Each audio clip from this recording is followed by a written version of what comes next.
I, Nhlanhla Mkhwanazi, swear that evidence I shall give shall be the truth, the whole truth, nothing else but the truth, so help me God. Kubekho amaginqiginqi namhlanje ngethuba iqalisa nomsebenzi wayo ikomiti yesikhawu epalamente nephanda izityholo ezenziwa nguNjengele Nhlanhla Mkhwanazi ngoJulayi walo nyaka ngokuphathelene nezenzo ezigwenxa kwinkonzo yesipolisa kwakunye nakwinkqubo yobulungisa kweli. Amalungu eCOSATU ebebambe umngcelele singise kwiziko lezempilo laseThembisa namhlanje ngelimemelela ukuba kubekho umuntu othwala uxanduva malunga nokusetyenziswa gwenxa kweemali zabarhafi kwezi sibhedlele.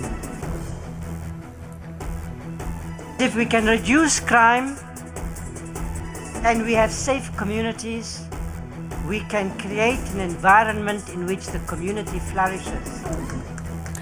Inkonzo yesipolisa iphehlelele ngokusesikweni isicwangciso sikazwelonke sokhuseleko ngexesha leholide ezehlobo kwisixeko saseBloemfontein kwiphondo laseFreystata namhlanje.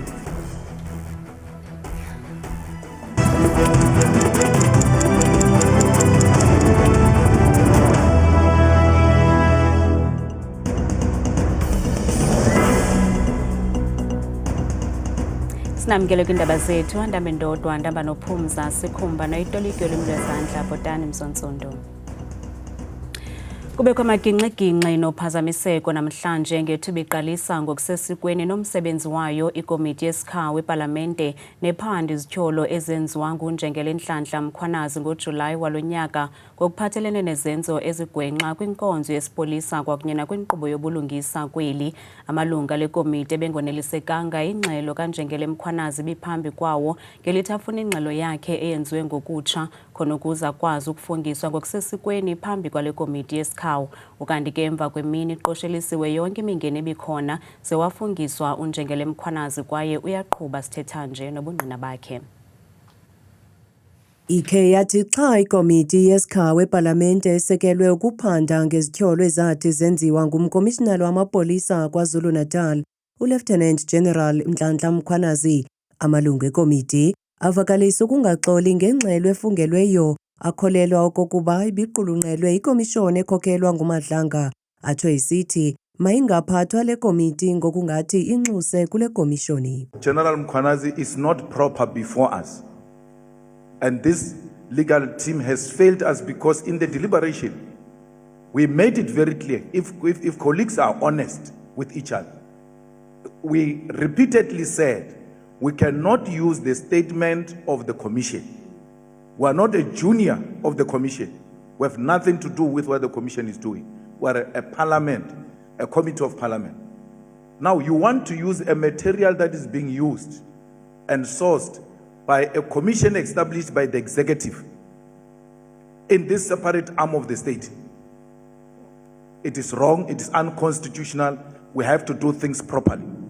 Emva kwequgula elibanjwe bucala ikomiti efumene umkhombandlela wokuqhubeka nokuchophela ukuva ubungqina bokuqala, usihlalo wale komiti uMnumzana Mulapi Lekganyane uthe kukho izilungiso ebekunyanzeleke okokuba zenziwe. We had to deal with housekeeping issues here. Before you were released, there were issues that were validly raised by members of parliament, members of this committee,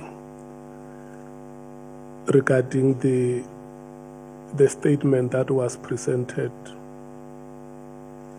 before this committee and before yourselves. Its quality had to be enhanced to meet the standard that the committee has set. And at the time we requested you to recuse us was because we wanted to satisfy ourselves. Ithabathisile kwakhona ikomiti ngokuqala ifungiso kaMkhwanazi njengoko elingqina lokuqala eliza kuthi thaca ubungqina phambi kwayo. I, Nhlanhla Mkhwanazi, swear that evidence I shall give shall be the truth, the whole truth, nothing else but the truth, so help me God. Kambe le komiti eza kuqhuba kwakhona nokuva ubungqina ngomso. Amalungu omfelandawonye wabasebenzi kweli iCOSATU ebebambe umngcelelo osingise kwiziko lezempilo laseThembisa kwiMpumalanga namhlanje ngelimemelela ukuba kubekho umuntu othwala uxanduva malunga nokusetyenziswa gwenxa kwemali zabarhafi kwesi sibhedlele okukulandela ingxelo yakutshanje ekhutshwe i-SIU malunga nobuqhophololo kwisibhedlele saseThembisa. iCOSATU ifuna amagosa aphezulu aphendule ngokusetyenziswa gwenxa kwemali engaphaya kwe-2 billion zeerandi kwesi sibhedlele. iCOSATU ikholelwa kwelokuba ininzi into eyayinokwenziwa ngentywenga yemali engaphaya kwe-2 billion yeerandi nekukholeleka ukuba yabiwa kwisibhedlele saseThembisa neyakhokhelela ekubeni kudutyulwe ze kubulawe udizamahlebo uBabita Deokaran. iCOSATU ikwamemelela ukuba kuthathwe amanyathelo ngokwabo babandekanyekayo. So there are people here who depend on this hospital because not everyone has medical aid, and so to have wasted that much money and how it's actually affected the people who are genuinely here to do their jobs. They've had to do without the tools that they need for their jobs. Firstly, we want all those who have been found to have swindled the coffers of the state to be arrested. It's a simple thing to do, to arrest people who have been found guilty of stealing public funds. iCOSATU nemibutho ephantsi kwayo imemelela ukuba kupheliswe urhwaphilizo nolawulo olugwenxa lomfelandawonye ukwamemelela urhulumente ukuba aqeshe abantu kwizithuba ezikhoyo kwesi sibhedlele ngelokuqinisekisa ukuhanjiswa kwenkonzo. As COSATU and COSATU in Gauteng, we want to work with government to end corruption. We want to work with government to ensure that we service our people. We deliver services to our people. That's what we want to do. Esi sibhedlele sicele lo mfelandawonye wabasebenzi ukuba sibanike ixeshana nanjengoko sisajongana neemfuno zale manyano. The MEC must deal with those who are involved in this corruption, 2 billion from the hospital. Government, the Gauteng Department of Health should also do diligence and tender procedures must be done publicly so. The management of Thembisa should ensure that health and safety of the workers and patients is not failed. The last one is SSCP should ensure that safety of the whistleblowers and those who care in the police must be protected against criminals and the tender cartels. iCOSATU ithi ifuna impendulo kumphathiswa wesebe lezempilo zingaphelanga iintsuku ezili-14. Manyano yotishala iSATU kwiphondo laKwaZulu-Natal yenze umngcelelo osingise kwiofisi enkulu baphathiswa yeliphondo nalapho lo mbutho ufuna unikwa ingqwalasela umba wokhuseleko ezikolweni. Ezinye zezikhalazo uquka ukuqeshwa kootishala abaneleyo ngelokuqinisekisa imfundo ekumgangatho phezulu. Iititshala zephondo laKwaZulu-Natal zithi kudala zithethathethana nesebe lezemfundo kuzwelonke ngokuphathelene neengxaki ezijongana nazo mihla le ezikolweni, kodwa akho nto ide itshintshe. Oko kubangele ukuba ezi titshala zibambe uqhankqalazo namhlanje olusingise kwiofisi enkulu baphathiswa ephondo. Coming to the street has become almost the only last resort workers have, because all the other avenues, the negotiations, the NADLEC and bargaining councils, even in the alliance meetings, seems not to be yielding the results. So mobilizing workers and workers coming to defend their own rights and demands is what the only thing they have on their hands. There must be a proper funding, and allocation yemali comrade ayenzeke on time. Asifuni othisha kombe bahluphekele ukuthi bazoyithatha izinto zokufundisa ingane zethu. Bathi behluphekile comrade bengenayo imali fanele baphinde bakhiphe emaphaketheni abo ukuthi barale izikole comrade. Ezinye zengxaki abakhala ngazo abasebenzi yimali kunye nokungaqashwa kootitshala aboneleyo. But SATU as a union in education is here in particular to deal with a number of issues. One is that the focus of SATU is the full implementation of the PILA Act. We want that law being implemented to all our schools. But we also want our office-based educators to be employed permanent. Many of them are acting. There are a lot of people who are acting in office-based posts. We're also here wanting grade R teachers to be absorbed in the system, to also be treated like all other teachers. I-ofisi yenkulu baphathiswa ephondo laKwaZulu-Natal ilamkela uxwebhu lwezikhalazo zabasebenzi kwaye yathembisa ngelithi aba basebenzi baza kufumana impendulo kungekudala. Inkonzo yesipolisa iphehlele ngokusesikweni isicwangciso sikazwelonke sokhuseleko ngexesha leeholide zehlobo kwisixeko saseBloemfontein kwiphondo laseFreystata namhlanje, nanjengoko iiholide zehlobo zisondele kwaye ngeli xesha ziyanda iziganeko zolwaphulo-mthetho. Umphathiswa wamapolisa obambeleyo uFiroz Kachalia ephelekwa ngumkomishonari wamapolisa kuzwelonke uNjengele Fani Masimula uthe liphulo lokhuseleko lijolise ekulweni izenzo ezahlukeneyo zolwaphulo-mthetho kuquka nokuxhatshazwa kwabantwana nabasetyhini. Njengoko inkonzo yesipolisa iphehlelele iphulo lokhuseleko kuzwelonke, umkomishinala wamapolisa uNjengele Fani Masimula ukhuphe isilumkiso esiqatha ngelithi azikunyamezelwa kwaphela iziganeko zolwaphulo-mthetho kwakunye nezo zokuhlaselwa kwamapolisa. Kubekho isiqabu namhlanje ngakuluntu lwaseSoundscane ephase 5 njengoko kuvulwe isikhululo esitsha samapolisa kule ngingqi. Lo kaMasimula ugxininise ukuba injongo yesi sikhululo sitsha kukuhlangabezana nokhuseleko loluntu. The police that are inside these premises should know and understand that they are there to serve the community. It is not our police station as members of South African Police Service.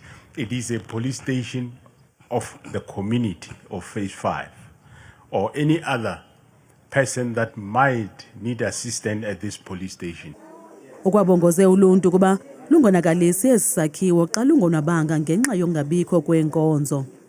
And to you, community of Phase 5, this police station is here to serve you, to assist you, and we do not expect that one day fire brigades come here to come and extinguish the fire because we have put fire on this police station. Umphathiswa obambeleyo wamapolisa umnumzana uFiroz Kachalia uthi uluntu kufuneka lusebenzisane namapolisa ukuphumelela idabi lokulwa ulwaphulo-mthetho. Strengthen your CPF. Work with your provincial commissioner and the station commissioner. Build a partnership to reduce crime. Because if we can reduce crime and we have safe communities, we can create an environment in which the community flourishes, in which families are stable, in which our young people can flourish. Uthi ukusekwa kwesisikhululo kuphenjelelwe kukukhula kwenani loluntu kule ndawo kunye nokuqatsela kolwaphulo-mthetho kummandla waseBloemfontein.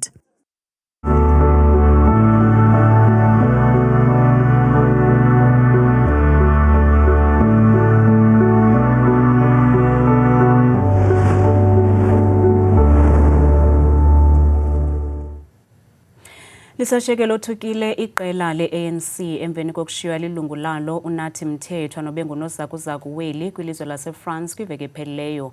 Umthethwa uchazwe ngugxa wakhe uMalusi Gigaba njengomntu ebenamaphupha amakhulu ngelizwe loMzantsi Afrika. uGigaba utsho oku ngethuba ethetha nonondaba ngaphandle kwikhaya likaMthethwa kwaMbonambi, KwaZulu-Natal namhlanje. Ephelekwe ngamalungu e-ANC namhlanje, ilungu le-ANC uGqirha Malusi Gigaba ebetyelele ikhaya lalowo ebesakuba ngunozakuzaku weli ngelozokugcwala emswaneni. uGigaba uthi beliqela le-ANC basothukile kukusweleka kukaMthethwa. I am sure I speak for all members of our generation as a former president of the ANC Youth League when I say we have been dealt a fatal blow. We are deeply hurt by what has happened, and we never imagined we would speak of Comrade Nathi in the past tense. Nangona kunjalo, uwakhabile ekwawanyevulela kananjalo amarhe angqonge ukusweleka kukaMthethwa. I think that his wife, his brother-in-law, and the family as a whole have handled this situation with great sensitivity, with great dignity and honor, befitting of the man who has passed away. We do not want to get involved in the speculations about what happened. We, for now, believe what has been told to us. Ukanti usapho lukaMthethwa lithi liza kuthi zilixole libe kanti lufumana oyena nobangela wokusweleka kukaMthethwa. Komiti ejongene nenkcitho karhulumente iSCOPA iqalise uphando kwingxowa-mali yamaxhoba engozi kweli iRAF ngamafuphi. Le komiti yafaka phantsi kwengqwalasela iRAF ngaphantsi kwesebe lezothutho kusukela kunyaka ophelileyo. Isisekabani soko kukufuna ulwazi olunyanisekileyo ngokuphathelene nokusetyenziswa kwezimali zale ngxowa ngelixa kukholelwa kolokuba kukho ukhutshwa kwayo ngondlela mnyama. Amagosa engxowa-mali yeengozi zendlela axelele ipalamente ukuba awawukhumbula umyalelo wakhe wakhutshwa ukuyekisa inkqubo yokufaka izicelo zeRAF. Ngethuba iphendula kwimibuzo yekomiti lengxowa yemali yakwa-RAF idize ukuba ayikwazi ukufikelela kumyinge we-38% wabantu ababenze izicelo ngenxa yokungafumaneki kwabo kwii-cellphones abazibhalisileyo. It's been a struggle for us to reach those claimants. But we did not stop there. We are making use of tracing agents to say, how can we reach you? Because the last number that we had was this number. Up until we have spoken to you, we will not be able to assist you because we don't know if you are even still alive for that matter. And I think going forward, we are looking at a project that seeks to get rid of the backlog so that we get rid of the old claims that are sitting in the system. So essentially, that's what. And these exercises, Chair, are also not done only at the call center, but various regional offices would be reaching out to try and get claims settled. And to settle a claim, you need particular documents of claims that would have been sitting in the system for quite a while. Usekela mphathiso wezothutho Umkhuleko Hlengwa uthetha xa imingeni abajongana nayo njengesebe kuphathelene nale ngxowa. The dilemma is, and why many of the matters are going to court, is I can always get you more money. That is the challenge. So and this is part of the reasons why we've spoken up with the Department of Justice on the mediation aspect in the court process to try and resolve that particular issue with the matters that are currently in court, because it's now about how much I can get out. And of course, the more I get out, then the more the lawyer can make. Ukanti sekuphele inyanga ezintathu kulungiselelwa ukuqala koluphando ipalamente ngenjongo zokufumana iziphumo ezinqalileyo malunga nokusetyenziswa kwale mali. Ilizwe lakwaSirayeli libakhulule abemi beli abathandathu belibavalele ngethuba bebehamba ngezikhephe ezisa uncedo eGaza. Isebe lezobudlelwane namazwe ehlabathi linqinile ukuba ngenene eliqela labemi beli ligalelekile kumda wase-LNB owelela eJordan kwaye lamkelwe ngezandla ezishushu ngabasebenzi bendlu yozakuzo yeli. Eliqela lamatshantliziyo eli liquka uCarrie Shelver, uzukiswa wena Urias Mula, uNkosi Mandla Mandela, uZahira Suma noGqirha Fatima Hendricks. Ukanti lamatshantliziyo kulindeleke ukuba abuyele kweli ngomso.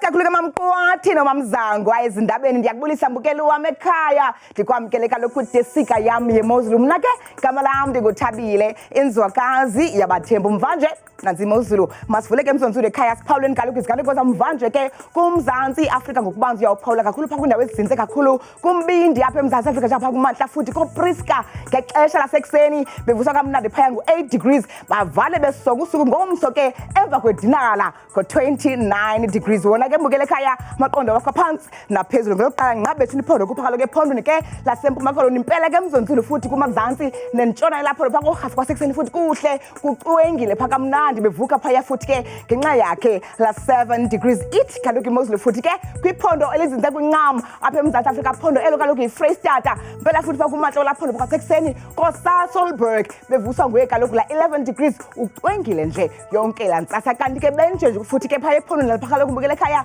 kontshona koloni impela phaa kwimpuma namantla yephondo Beaufort West kwasekuseni futhi nguye kaloku la 6 degrees napha ko-Oudtshoorn ekuseni futhi futhi ngamafu nje yonke la ntsasa kanti ke baphila kanje futhi phaya ephondweni lapha bukele ekhaya koNorthern Cape belapha kwimpuma lapho futhi namahla kuRoman kwasekuseni futhi ku10 degrees napha eKimberley xa usihlanjela futhi bavusa ngoyalo 8 degrees eqoke kamnandi yonke intsasa nansi imozulu ephondweni lapha kwalembukele ekhaya koNorthwest impela phaya futhi kwincam nempuma ephondo Klerksdorp kwasekuseni sisithoba lapha koRustenburg futhi sezomvula nendudumo ngexesha laseseni ithi kwakhona bethu imozulu phaya ephondweni futhi lapha eGauteng apho sikhoyo ngalomzuzu impela phaya futhi ke kwimpuma eSprings ekseni ngo14 degrees napha kumbindi Johannesburg phaya nako Soweto ekseni lelashumi nje elikhashwa sihlanu inyuka nami kwakhona bukele ekhaya ngokubanzi phaya kwelaphondo laseLimpopo belapha kwintshona yalo futhi koThabazimbi ekseni ngamafunja ngephi ngo19 degrees kusanethe ePolokwane kwasekuseni futhi zezondudumo sehle njalo ngokubanzi phaya ephondweni laseMpumalanga kuMantla futhi eMiddelburg ekseni ngo11 degrees napha kuMantla futhi esikhukhuze ekseni qaba ngamafu impela ngelashumi nje elikhashwa sisibhozo bukele ekhaya mandivale ke ndisoke imozulu phaya ephondweni laKwaZulu Natal impela phaya koPhongo lekuseni futhi zimvula zithe chache yonke la ntsasa ngo15 degrees napha koKokstad ekseni kuyabanda ngenkwanka nomoya ka5 degrees mna ngekuthana ke ngaxesha lemiyawuli